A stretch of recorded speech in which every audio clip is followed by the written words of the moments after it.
This is the Female Founder Show with host and entrepreneur Bridget Fitzpatrick, exclusively on ASBN. Hello, everyone, and welcome to the Female Founder Show. Today's guest is an incredible force in the field of lifestyle expertise, a renowned TV personality, keynote speaker, and the founder of the More Life Collective. You may have seen her on the Today Show, Good Day New York, New York Live, Fox and Friends, and so many others. Today, we welcome Barbara Majeski, who, in the midst of adversity, doesn't just survive, she thrives. Join us today as we uncover what fuels her during the toughest of times, exploring the significance of staying positive and motivated in a world where these virtues can truly redefine our experiences. Please give a warm welcome to Barbara Majeski. Barbara, thank you so much for joining us today. And thanks for having me, Bridget. I'm excited. Good, me too.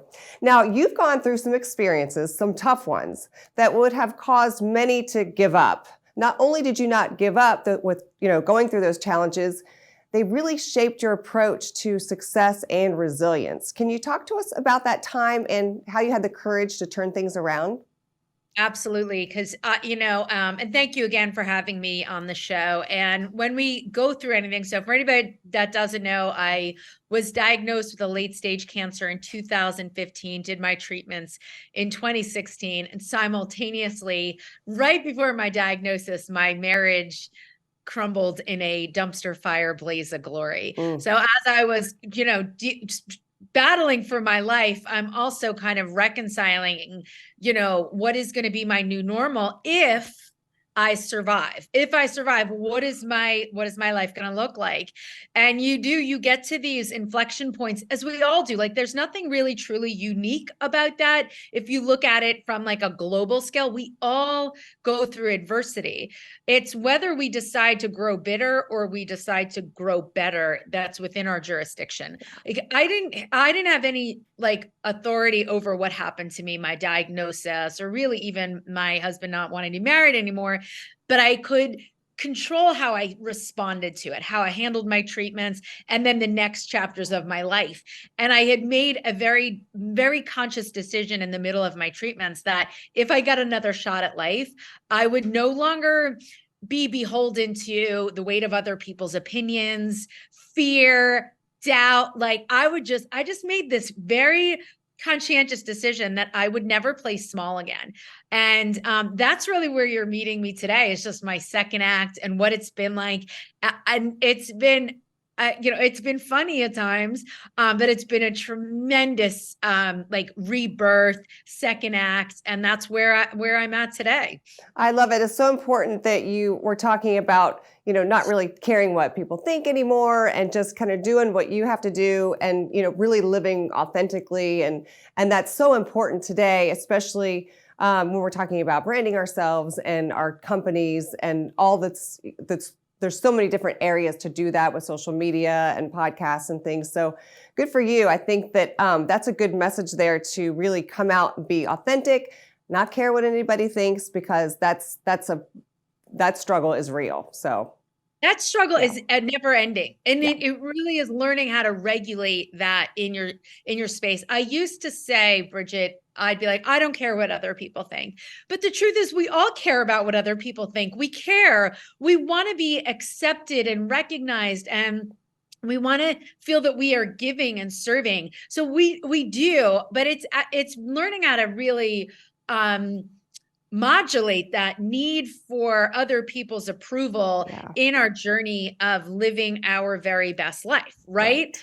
I think that I'm always a work in progress and a masterpiece simultaneously. I'm like, oh my God, I think so many people can resonate with that but we can't say we don't care, but we just have to put it on a spectrum of how is that holding me back? And I can't control how other people, and that's was my biggest breakthrough. Is I can't control the way other people perceive me. All I can control is how I handle my situation. And as long as if I'm living at the highest expression of me, being authentically me, that's all I got. This is all I got. I'm really good at being me. Does that make sense?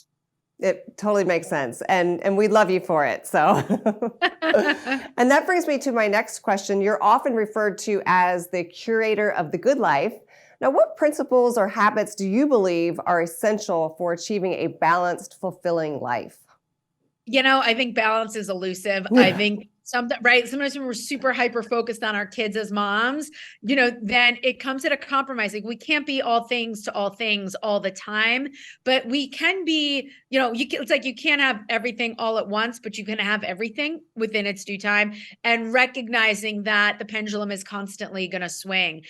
But I really like the moniker curator of the good life. To me, stands for living at really your highest expression of who you are and being authentic.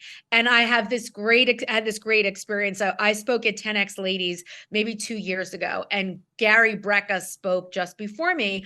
And he asked the audience, he said, what is the emotion, like the energy that you can give out to most connect with other people?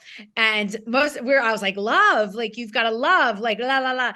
And he's like, no, like the way to really connect with other people at that high expression and vibration is to be authentically you. Like when you are just operating at your best and who you are supposed to be, your ability to connect with other people is completely and utterly optimized. So Bridget, why I share that so often is, so I spoke a day after him, and all I kept saying, I was like, I'm just going to go up there and be me. Like, I'm so good at being me. And what ended up happening is I ended up like getting 2 standing ovations. I forgot what I was saying in the middle of my, 60-minute keynote, because that's me, like forgetful, and I laughed in the middle of it because I was like, I forgot what I was saying. I like literally just, I have no idea what's next. And I lost my place. But that was me being me and not trying to overcompensate for my, my shortcomings, but being authentically myself with my shortcomings. So honestly, Bridget, that's just one of the things that when I'm sharing different aspects and living the good life, it's just, how do you live your best life? Purpose, style, adventure, authenticity. Just be you, and stop trying to like check all the boxes of the social constructs that we've been led to believe is what it makes you a good person, or, the best life, like whatever. So just be you, and like I'll be me, you be you, and we'd be twinning all over the place. There you go.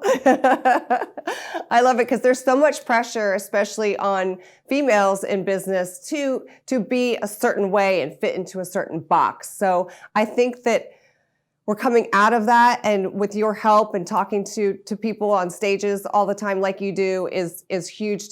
That's a great message to be spreading, especially right now. Yeah, just do your best. You're not here to be the best. Yeah. You're just here to give your best. Yeah. And I think that sometimes is such a message that we all need to, receive, because we're always comparing ourselves to other people. Mm-hmm. And comparison is such the thief of joy.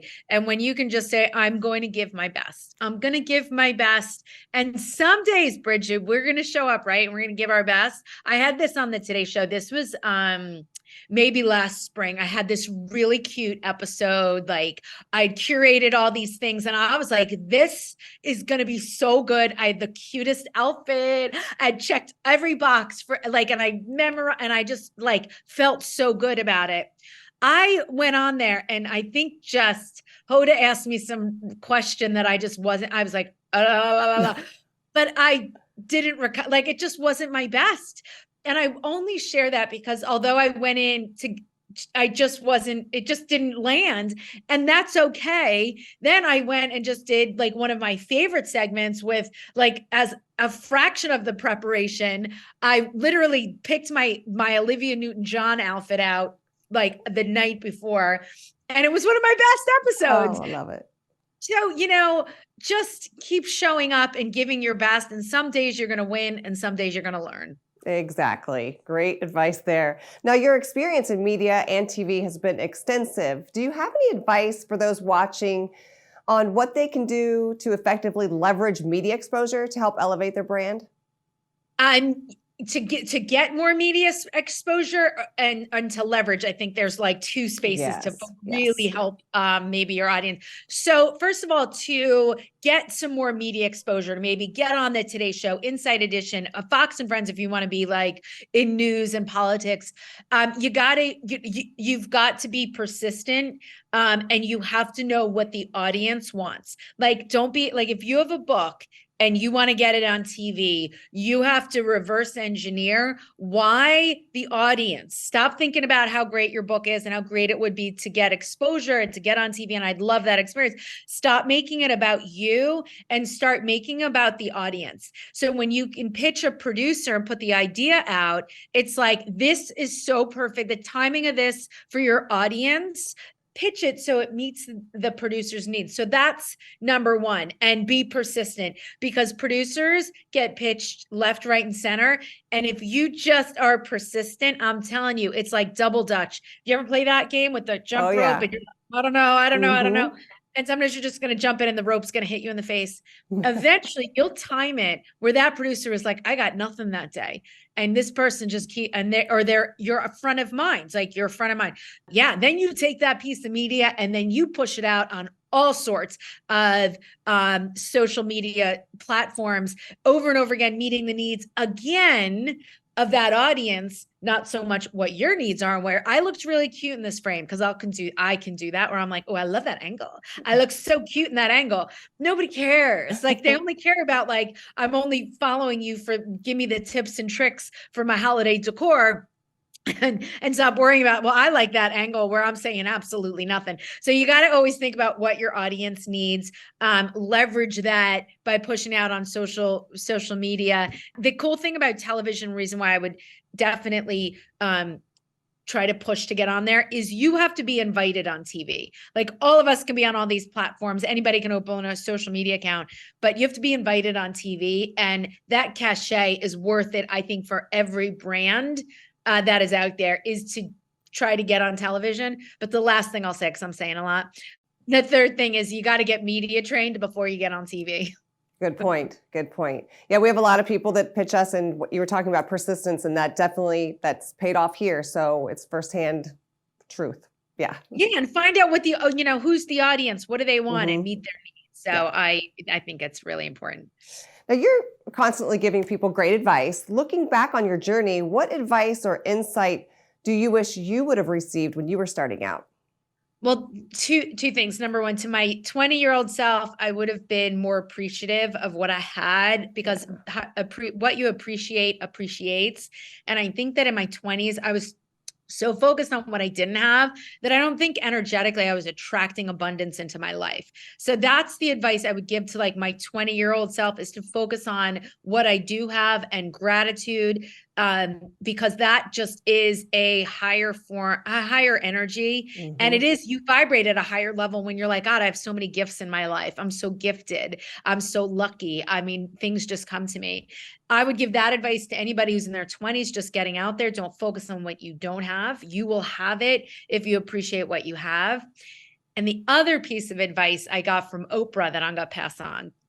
And I asked her, I said, what advice would you give to somebody who aspired for your level of success? And she said, success is just a byproduct. You can never aspire for somebody else's level of success. Success is strictly a byproduct of living in service, using your gifts to serve others. So Bridget, like when you think about like somebody's brand and what, they're trying to amplify and get out there and scale and grow, if you reverse engineer and think about how this can serve others, how is this going to improve their life? How is it going to hit pain points? Your marketing and your pitch really comes from a place of service, and not, I can't wait to scale and make money and be famous and be fabulous and whatever your goals. Your goals are a byproduct of living in service. And I hope that lands, because it really is so true of like, go out there and serve, and the rest will fall into place, right? Like, yes. Am I making sense, or just to me? No, you are making complete sense. And I love that you also were talking to your 20-year-old self. All those 20-year-olds watching right now, or 20-somethings, great advice, because I learned it later in life too. And had I known then, I might have been a little farther along a little sooner, but not complaining. I'm very grateful for all that I have, but great advice on both levels. No, thank you. And it is, I just think I was so fixated on everyone had more. And I was just like, oh, woe is me. And I was just very negative. And it really was when I was diagnosed with cancer, that I really put that to bed, because I was struggling so hard in chemo. And all I wanted, Bridget, was to be like in car line picking up my kids. I wanted the freedom that week to do whatever I wanted. I couldn't, because I couldn't drive. I couldn't feel my fingers. I was really struggling. And I realized how much I took for granted. And I never went back to that version of myself. And you can shift from that by practicing gratitude and appreciation and looking at the things in a positive way of like, I get to sit in traffic. I get to pick up my daughter at school. I get to listen to this 8th grade choir that sounds like nails on a chalkboard. I get to do that. And it really does shift your mindset, which ultimately brings your energy level up. And when you're vibrating at a higher energy, you bring in more prosperity, abundance, happiness, fulfillment. But it's all something that I learned a little later, but it's never too late. How do you handle those haters out there and still maintain that positive attitude? Wow, that question is hitting so strong right now, because I'm a little vocal in spaces that I had never been in before, because the climate is so, I've got a dog in the fight. I've got skin in the game. Like, it's very difficult. That was very cute, Dan. We saw you. Yes, good try.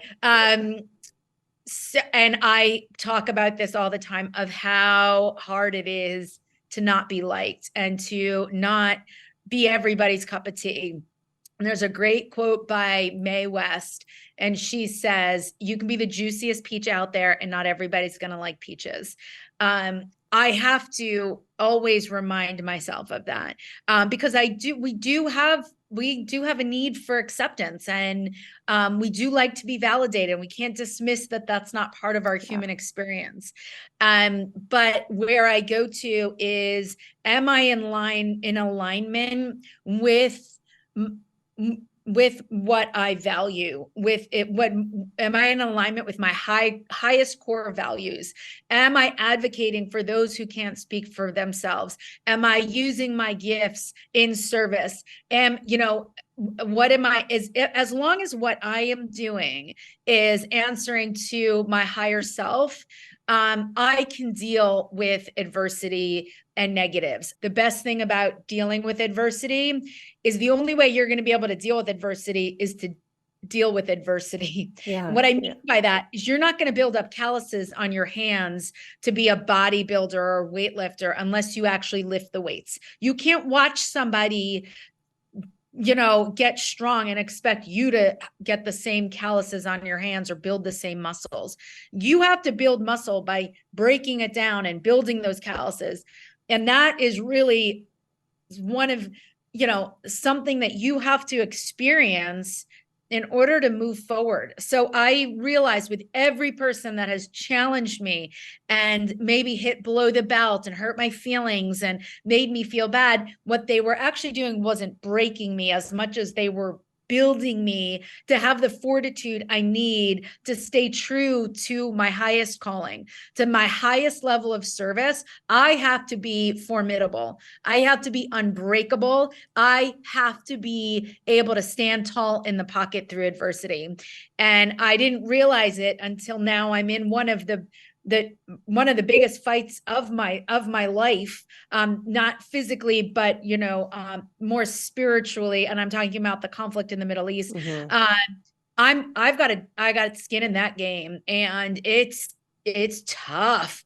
But I realize I have gone through everything that I have gone through to stand here today and advocate for the most vulnerable, to advocate for freedom for both sides of the conflict, and be able to deal with what is the punches that are coming in. I am like Rocky at this point. Well, keep it up. You're doing a great job. And I think sometimes being true to yourself and doing the right thing isn't always the easiest thing. So a lot of times we just kind of, okay, we're not going to do it because it's going to be difficult. And the fact that you're out there and you're doing it and you're sharing your voice is incredible. So keep doing it. That's such a great concept though, because doing what's right and doing what's easy are very rarely on the same path. Exactly. And constantly going, is this the right thing to do? Is this where I feel I am expected to live in this lifetime? And why am I here? Why have been confronted with this? Why can't I just ignore, like, I just want to, I don't want to be part of this conflict, but yet I am, and here I am. So I'm learning a lot, and I feel like I can only put my head down on the pillow and rest comfortably when I know that I have done my part to use my gifts to serve others, to be in service. So it's not easy, Bridget, but exactly. I hope that lands of like, you got to build it. Yes, absolutely. Very, very well said. And I think that it's great advice for a lot of people watching right now. So thank you. Yes, of course. And I will say this, it's on the flip side, my children are watching. So I have three kids, 18, 20, and a 12-year-old. My 20-year-old who's in college is definitely like watching some of the things I have to battle in the political arena. And he's like, Mom, it's just so hard to watch people be mean to you. But I'm showing him that can't stop me from advocacy and for truth and to, play a role here. And I'm teaching him like, sticks and stones may break my bones. Words will never hurt me. Yes. I'm okay. I'm still me. Even if people are being mean to me, I'm going to be okay. So I hope I'm teaching him fortitude to get in the gym, build muscles, build calluses, and it's not going to kill you. It's going to make you stronger. I'm pretty strong at this point. Yeah. And great life lessons that you're teaching your children and those watching. So that's great. Yeah, no, thank you. I appreciate it. Now, do you think there are certain characteristics that that women need to be a leader? Oh, absolutely. I think leadership is really most optimized when you are looking out for everyone else's best interest. When you think like, what is in this person's best interest? How can I help them? And when I began thinking along those lines, so I used to run sales teams in my 20s. That's when I lived in Atlanta. And when I really had this shift, so I'd always be like, I've got to make money. And I'd had sales teams and it was like, hit the goals. And when I shifted, I had this huge shift and it changed the trajectory of my business. So it is really powerful. And it's something you read about and how to win friends and influence people. But this is when I really put it in action. And I was managing the sales team and I really liked one of my top sales reps, but he had just started rolling donuts, and in sales, that's zero, like going out in the field, doing nothing. But I didn't want to say anything because I was like, I don't want him to quit. And he was just, and I'm still friends with him to this day. And he just had his third child.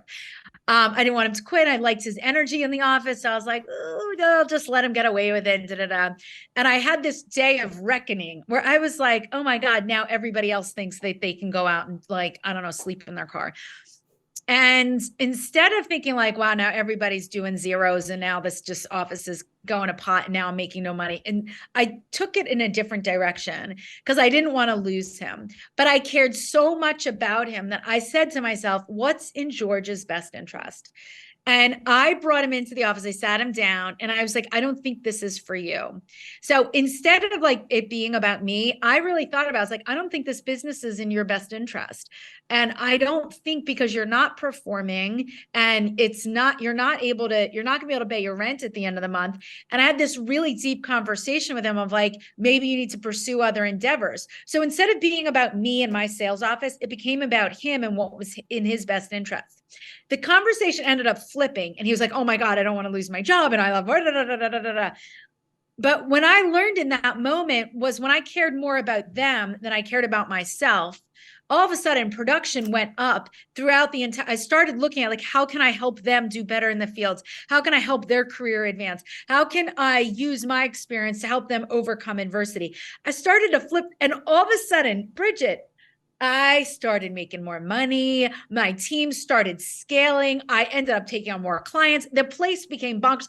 I had to move out of that office location because it became because people like just loved working there. Yeah. Of course they did, because I was helping them. And in the process, I ended up doing better. Again, success is a byproduct of helping others. So if you can stop, shift the script. So yes, that to me is leadership, helping others optimize how is it in their best interest. So that was a long story, but no, that was great. I don't know if that happened before your advice from Oprah, but it seems like you may have been taking that kind of advice or using that practice long before she gave you the advice, or maybe it was around the same time, but it's the same thing. You were helping other people, which in turn helped you. So I think each time you hear it, Bridget, like you've heard it before me, like you've heard it in different ways and different days. I think it all kind of stacks and compounds. And the more times you hear it and the more ways it comes at you and you experience it,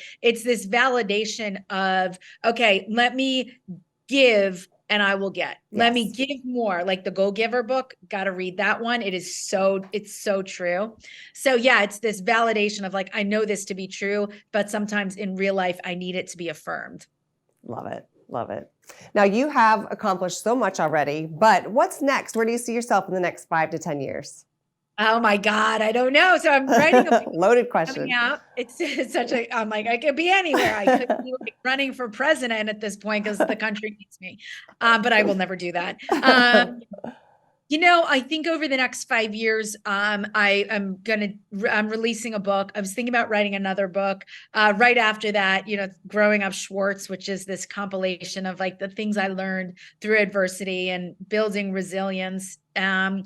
But I don't know. I think it's just a work in progress. I got another kid to get into college. And I just want to continue over the next 5 years, living out loud, trying new things, and just doing my best. And sometimes I think that what is kind of going through my motherboard right now, which is my brain, I think what stops a lot of people from really going for it and ending up in the same place in 5 years, or moving, in another trajectory over 5 years, is I think we're always afraid. We're afraid of embarrassing ourselves, or afraid to put ourselves out. What are people going to think? I'm just going to encourage more people to go out there and embarrass yourself. Like, just go out there and do things. The truth is, most people aren't thinking about you anyway, and they're going to judge you no matter what you're doing. So you might as well give them something to judge you about and leave it all out in the field. Like, just leave it there. Go try, go write a book, go on television, go, be a class, go just do whatever you've aspired to do, or at least take the next step in the pursuit of, and be okay with making mistakes, making an ass out of yourself. One of my biggest fears of going on TV was, what if I go on TV and I forget what I'm saying, or I mess up words? So I went on TV. There he is again, celebrity. So I went on, I did one of my segments on the Today Show, and I tried to find the word, Bridget. I was looking for sorcery, but my Jersey couldn't get sorcery out. Jersey girl was like sorcery. So Hoda asked me, she goes, how does this smokeless fire pit work? And I was like, oh, it's because I didn't know. And I was trying to be cute. And I was like, it's sorcery. Oh my God, that's not the right word. And oh my goodness. I was like, sorcerer. And I could, and you can see, I still can't get it. I'm like, it's a tough one, but they invited you back time and time again. So I keep calling. So I'm like, I guess sorcery. Sorcery. It's a tough one. Let's just not use that word again. It's the wizardry. Wizardry. There you go. Yeah. There's just, and I think that is, again, like when I was speaking at one of the conferences, I just forgot what I was talking about. And that is, if you spend enough time with me, that's like part of me. Like, and I can't be ashamed of it. Like, I just have to own it and be like, you are just a hot mess express sometimes. And if you are, that's okay. It almost like gives other people the permission to be a little messy. And, we're not perfect. Right. And thank you for being so so real about everything, because it's certainly helping. I know it's helping the audience. It's helping me. So you're a true inspiration, and we really appreciate you sharing your story today and your advice and everything else. So thank you so much for everything and all you're doing. Hope to have you back again. Maybe we'll talk about that book. Oh, absolutely. And we don't want to not acknowledge that Dan has been going in and out of the background. Yes, yes. So this is my imperfectly perfect life. So if he wants to join you next time, we'll just have him sit with you. Yes, we do have a great love story. So I'm happy to share. That'd be great to talk about too. Awesome. Well, thank you so much, Barbara. We do appreciate it, and we wish you all the best. And thank you, Bridget. I appreciate it. Today was great. This is the Female Founder Show with host and entrepreneur Bridget Fitzpatrick, exclusively on ASBN. If you're a female founder and would like to help other female founders with your inspiring story, we would love to hear from you.